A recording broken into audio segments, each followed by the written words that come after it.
Sunil Kumar ji, Africa से। राधे राधे।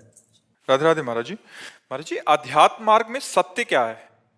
सत्य ही अध्यात्म मार्ग है। अध्यात्म मार्ग में सत्य क्या है? सत्य ही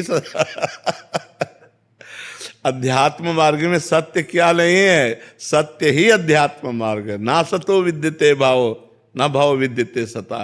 सत्य का कभी अभाव नहीं, वही अध्यात्म है। सत्य ही अध्यात्म है और सब मिथ्या है। ब्रह्म सत्यम जगन मिथ्या।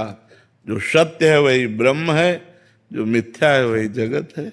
अध्यात्म ही सत्य है, सत्य ही अध्यात्म है। अध्यात्म में क्या सत्य है? नहीं, अध्यात्म ही सत्य है, सत्य ही अध्यात्म है। समझ पा रहे? ब्रह्म ज्ञान और ब्रह्म तत्व। शक्कर का बनाने की प्रक्रिया जान लेना और शरबत बना के पीना ब्रह्म ज्ञान है, उसकी प्रक्रिया को समझना। और ब्रह्म बोध है, उसको पीना, अनुभव करना। ब्रह्मज्ञानी शास्त्रों मिल सकते हैं, लेकिन ब्रह्म बोध ये कोई बिरला ही मिल सकता है। जैसे आत्मबोध हो, वेदांत पढ़ के पढ़ा लिखा वेदांत का वर्णन कर सकता है, लेकिन वेदांत तत्व का अनुभव करने वाला कोई बिरला ही होता है।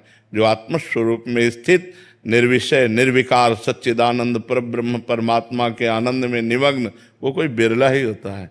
तो आत्म तत्व का ज्ञान बड़ा कठिन है, फिर भी सहज है। लेकिन आत्म तत्व का बोध ये बहुत बड़ी बात है। तत्व का ज्ञान होना और तत्व का बोध होना, इसमें अंतर है। कि जैसे हम हलवा का ज्ञान रखते हैं लेकिन कभी खाया नहीं, और जब बना के पा लिया उसे कहते हैं बोध। और हलवा की प्रक्रिया का वर्णन करना उसे कहते हैं ज्ञान। तो ज्ञान और बोध में अंतर है।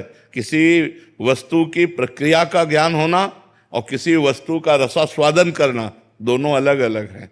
तो ब्रह्म आत्मज्ञान अलग है और आत्मबोध अलग है।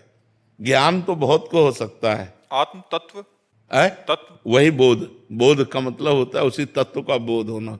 और जब बोध हो जाता है तो दूसरा कोई है नहीं। सर्वम खलमिदम ब्रह्म ने नानास्ति किंचन। एक ही परमात्मा केवल है, वही आत्मा है, दूसरा कोई है नहीं। भजन करो तो समझ में आएगा। प्रश्न बड़े बड़े ऊंचे हैं, लेकिन जैसे हीरे की दुकान में जाए, बोले ये हीरा, बोले 2 करोड़ का। बोले ये वाला, बोले 5 करोड़ का। बोले तुम्हें लेना क्या है? बोले लेना